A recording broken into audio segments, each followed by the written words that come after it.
Hello दोस्तों तथा विद्यार्थियों, आपके अपने यूट्यूब चैनल मैथमेटिक्स वाच में वेलकम। आज क्वेश्चन संख्या 1 का करेंगे। एक्सरसाइज 1.2 वास्तविक संख्या। क्वेश्चन दिया हुआ है, निम्नलिखित संख्याओं को अभाज्य गुणनखंडों के गुणनफल के रूप में व्यक्त कीजिए। ठीक है, तो हमें जानना है यहाँ अभाज्य गुणनखंडों के गुणनफल क्या है। तो इसे जानने के लिए हमें अंकगणित के आधारभूत प्रमेय का प्रयोग करते हैं। ठीक है, अंकगणित का आधारभूत प्रमेय क्या है? किसी भी प्राकृत संख्या उसके अभाज्य गुणनखंडों के एक गुणनफल के रूप में लिखा जा सकता है। फॉर द एग्जाम्पल, द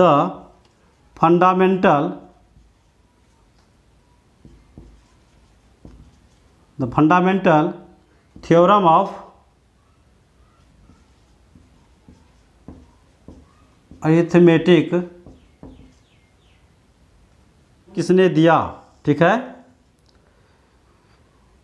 अंकगणित का आधारभूत प्रमेय का प्रमाण हमारे गणितज्ञ कार्ल फ्रेडरिक गॉस ने इसे प्रमाणित किया। इन्हें गणितज्ञों का राजकुमार भी कहा जाता है। ठीक है, ये समय के तीनों कालों में माना जाता है। उनके साथ में आर्किमिडीज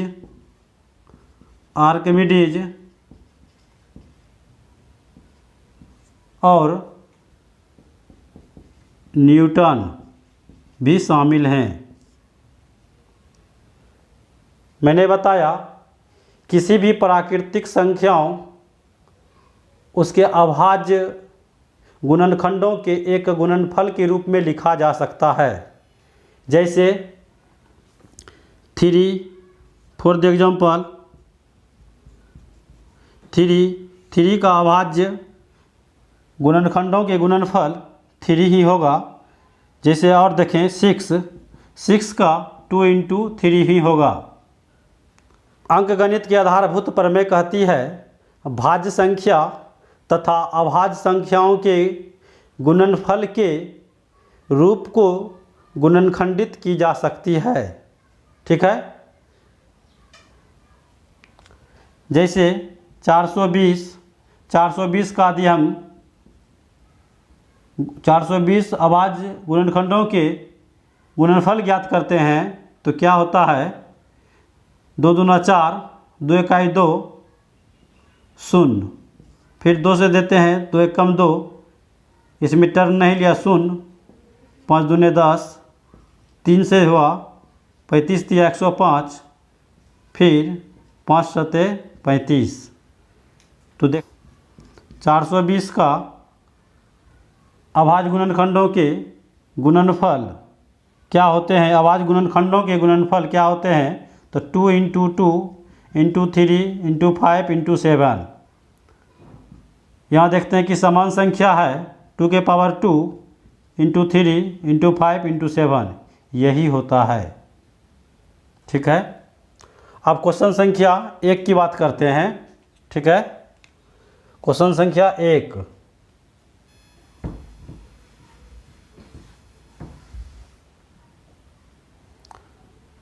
एक 140 का करते हैं। तो 140 किसी भी संख्या के लास्ट में 0 हो या कोई सम संख्या हो वह 2 से डिविजिबल होता है। यहाँ 2 से लगेंगे, 7 दूना 14, 70 दूना 140, फिर 2 से 35 दूना 70, फिर 5 से 5 सते 35। ठीक है, यहाँ लिखना है अतः 140 के अभाज्य गुणनखंड के गुणनफल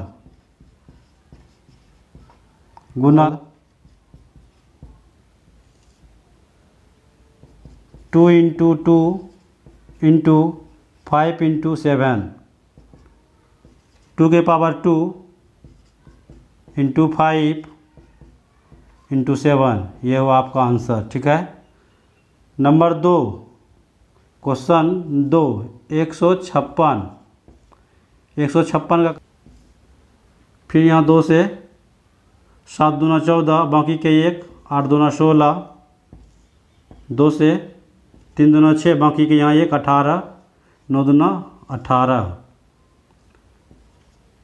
तृतीया 39। तो इसका हुआ अतः 156 का अभाज्य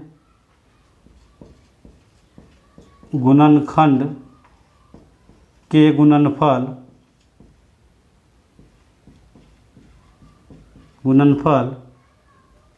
देखते हैं।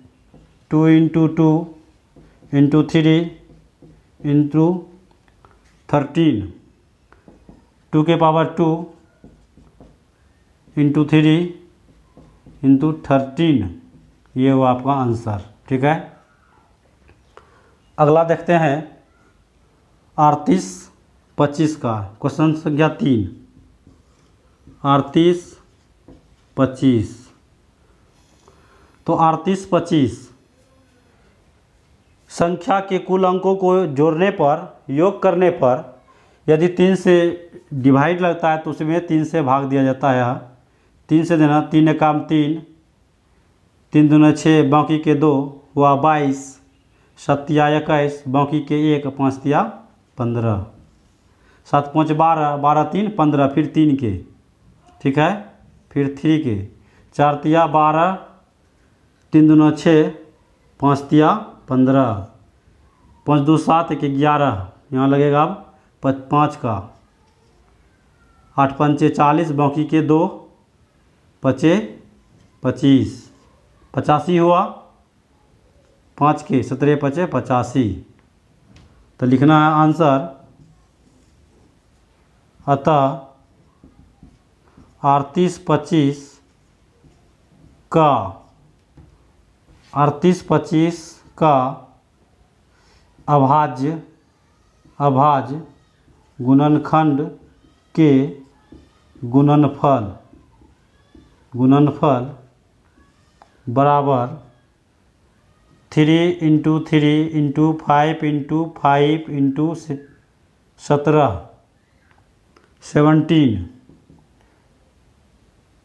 2 3 के पावर 2 × 5 के पावर 2 × 17, यही हुआ आपका आंसर। ठीक है, नंबर 4 5005 5005, 5 के 5 1 5, 0 के 0 0 के 0, 5 1 5, 7, क्योंकि इसमें 2 से भी नहीं जाएगा, 3 से भी नहीं, 5 से भी नहीं, 4 से भी नहीं, 6 से भी नहीं, तो 7 के, 7 1 7, बाकी के 3 हुआ 30, 7 चौके 28, बाकी के 2 हुआ 21, 7 या 21, 11 13 43। लिखना है अतः 5005 का अभाज्य गुणनखंड के गुणनफल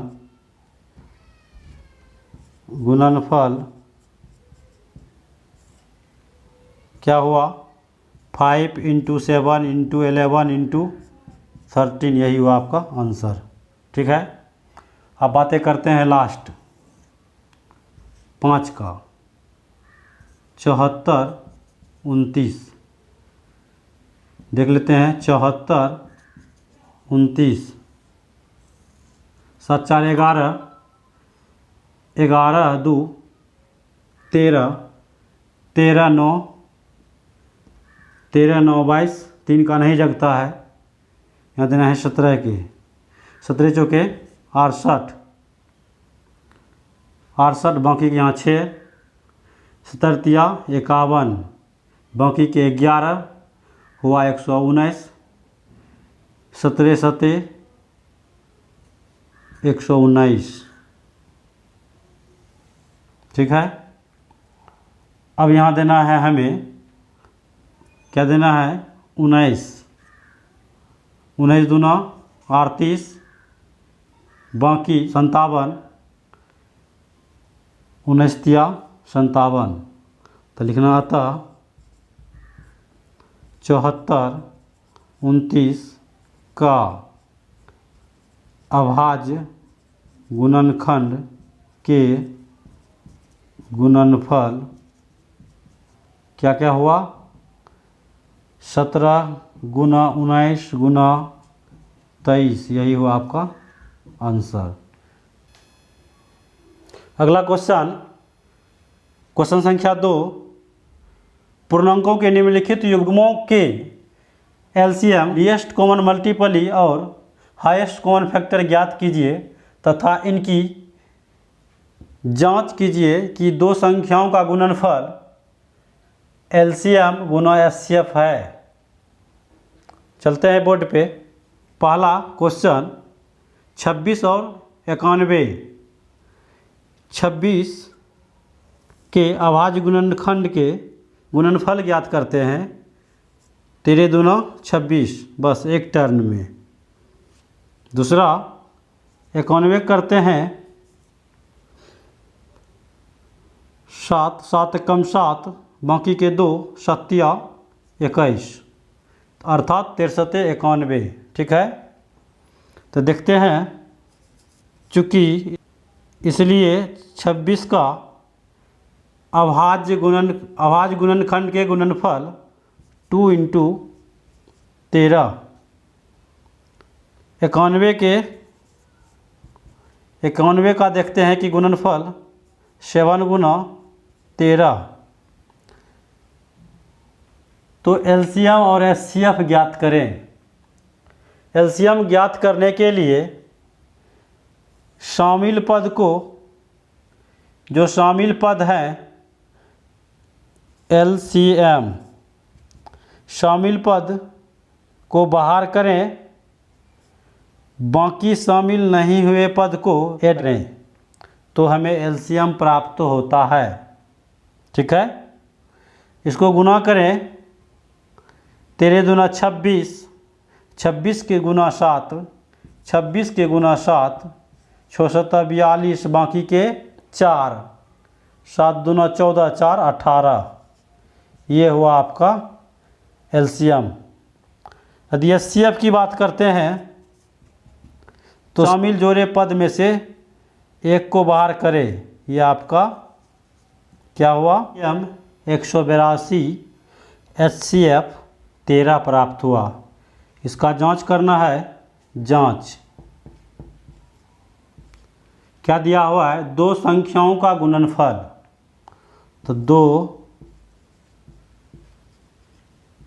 संख्याओं का गुणनफल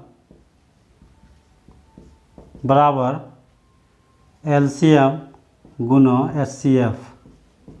दो संख्याओं का गुणनफल, दो संख्याओं का गुणनफल अर्थात 26 गुना 91, 26 गुना 91 बराबर के एलसीएम, एलसीएम आपका है 182 गुना हाईएस्ट कॉमन फैक्टर 13, यहाँ लिखना है 13। दोनों संख्या को गुना करने पर प्राप्त संख्या, इसमें से दोनों संख्या के गुना करने पर प्राप्त संख्या दोनों बराबर हो, यही हुआ आपका जांच। ठीक है, तो इसे गुना करना है। ठीक है, तो संख्या 2 का हल करेंगे, 510 2 से लगाना है, 2 दूना 4, बाकी के 1 हुआ 11, 5 दूना 10, बाकी के 1 हुआ 10, 5 दूना 10। ठीक है, अब यहाँ 3 के 8 तिये 24, बाकी के 1, 5 तिया 15, यहाँ लगाना है 5 से 17 5 85। ठीक है, नेक्स्ट 92, 2 के 4 दूना 8, बाकी यहाँ पे 1 हुआ 12, 6 दूना 12, फिर 2 से 23 दूना 46। इसमें हमें क्या है संख्या, चूँकि 510 का अभाज्य गुणनखंड के गुणनफल 2 × 3 × 5 × 17 92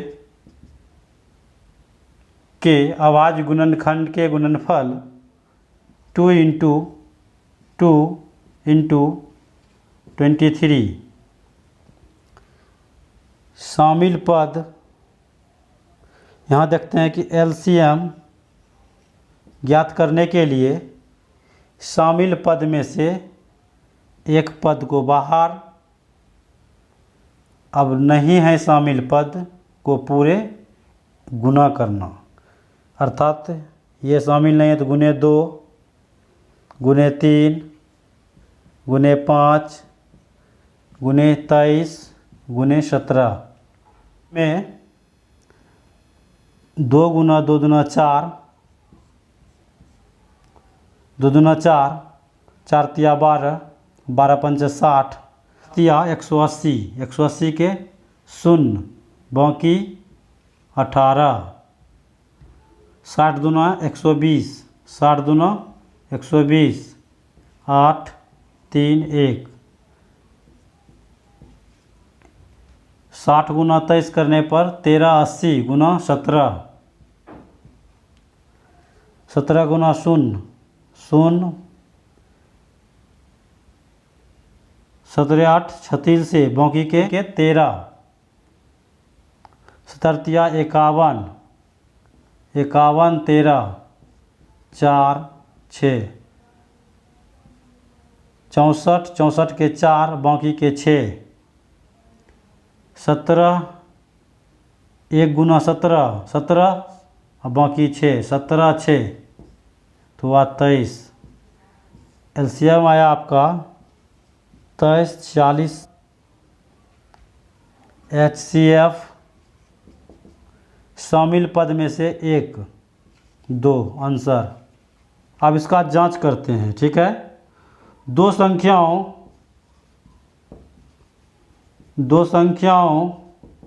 का गुणनफल बराबर एलसीएम गुना एचसीएफ। यहाँ लिखना है जांच। तो दो संख्या क्या दिया हुआ है, 510 गुना 92। एलसीएम क्या दिया हुआ है, एलसीएम दिया हुआ नहीं, एलसीएम आया है 23 46 0, 23 46 0 गुना के 2, गुना के 2, ठीक है। तो 46 9 2 0। तो यहाँ देखते हैं कि दोनों संख्या समान है, आपस में बराबर है। तो ये आपका प्रूव्ड हुआ, जांच सही हुआ। कहने का मतलब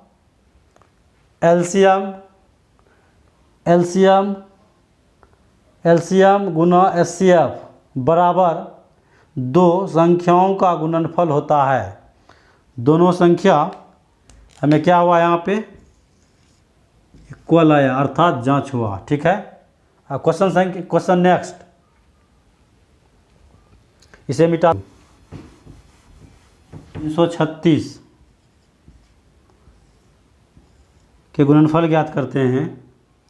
2 से 2 1 कम 2, बाकी के यहाँ 1 हुआ 13, 6 दूना 12, यहाँ बाकी के 1 हुआ 16, 8 दूना 16, 8 दूना 16, 4 दूना 8, फिर 2 के 4 दूना 8, 2 दूना 4, फिर यहाँ लगाना है 2 के 2 दूना 4, 2 इकाई 2, 3 के 7 तिया 21। अब क्या है 54, 2 के 2 दूना 4, 7 दूना 14, यहाँ लगना है 3 से 9 तिया 27, फिर 3 के 3 तिया 9 30। चूँकि 336 का अभाज्य गुणनखंड के गुणनफल 2 × 2 × 2 × 2, ठीक है, इंटू 3 × 7। 54 का देखते हैं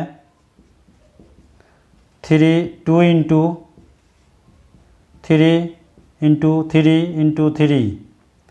शामिल के पद कौन कौन है देख लेते हैं। शामिल पद, ठीक है। एलसीएम ज्ञात करने के लिए क्या करना पड़ता है, शामिल पद के जोड़े में से एक, यहाँ भी जोड़ा है, इससे भी एक, ठीक है। अब जितने भी जोड़ा नहीं हैं सबको गुना करना है, अर्थात 2 × 2 × 2, 2 × 2 × 2। यहाँ क्या है देखते फिर 3 × 3 × 7। इसका आंसर क्या आता है 30 24 एलसीएम। अब एचसीएफ की बात करते हैं। शामिल पद के जोड़े में से एक पद, अर्थात 2, यहाँ 3 आया 6। ये हुआ आपका एलसीएम आंसर, ये हुआ आपका एचसीएफ। इसकी जांच करते हैं। जांच के लिए क्या करना है, दो संख्याओं का गुणनफल बराबर एलसीएम गुना एचसीएफ। दो संख्याओं का गुणनफल बोले तो 336 गुना 54, 336 गुना 54 बराबर एलसीएम बोले तो 30 24, 30 24, एचसीएफ बोले तो गुना के 6, ठीक है। रफ कार्य कर लेते हैं थोड़ा सा, क्या होता है रफ कार्य देख लेते हैं। इस चीज़ में गुना करते हैं, 6 चौक 24 के 4, बाकी के 2, 4 तिया 12, 2 14 के 4, बाकी के 1, 4 तिया 12, 1 13, 6 5 30 के 0, बाकी के 3, 5 तिया 15 3, 18, बाकी के 1, 5 तिया 15 1 16, 4 के 4, फिर 4, 8 3 11 के 1, 6 1 7 1 8, बाकी कुछ नहीं 1 के 1, आता है आपका 18 144 गुना। इसका गुना करते हैं 6 चौक 24 के 4, बाकी के 2, 6 दूना 12, 2 14 के 4, बाकी के 1, 0 गुना 6 तो 0, बाकी वाले 1, 6 का 18। ये देखते हैं कि दोनों पद क्या हैं, दोनों संख्या इक्वल है, अर्थात जांच हुआ, प्रूव्ड।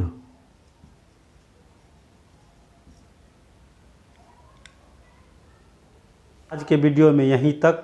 जय हिंद दोस्तों, नेक्स्ट वीडियो में फिर मिलते हैं।